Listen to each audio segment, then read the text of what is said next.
আসসালামু আলাইকুম সম্মানিত দর্শক, আপনারা যেখান থেকে আমার এই ভিডিওটি দেখতে পারছেন, আমি সবাইকে জানাই শরীয়তপুর কৃষি খামারের পক্ষ থেকে আন্তরিক শুভেচ্ছা এবং অভিনন্দন। এই যে দেখতে পাচ্ছেন, এটা হচ্ছে আমেরিকান গুয়াতিমালা 5G ঘাসের জমি।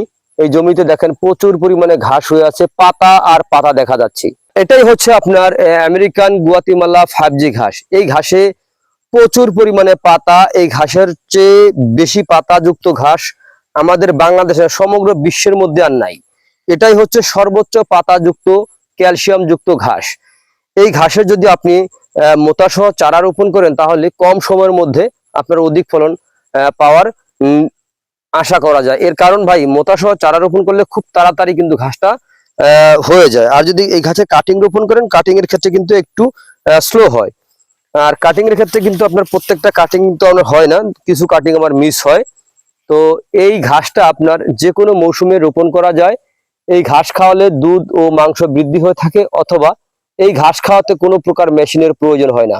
দেখেন ঘাসের পাতা কি চড়া চড়া পাতা হয়ে আছে। দেখেন এই ঘাস যদি খাওয়াতে পারেন, তাহলে কখনোই আপনার খামারে লস হবে না। এই জমিটা দেখেন বাড়ির আঙ্গিনায় লাগিয়েছি, দেখেন তারপরে কত সুন্দর ফলন হয়ে আছে। তো দেখেন আপনারা যদি গরু অথবা ছাগল পালন করতে চান, তাহলে অবশ্যই ঘাসের যোগানটা শতভাগ নিশ্চিত করবেন, কিন্তু ভালো জাতের ঘাস রোপণ করবেন। তো প্রিয় বন্ধুরা, আপনারা সকলে ভালো থাকবেন। আল্লাহ হাফেজ।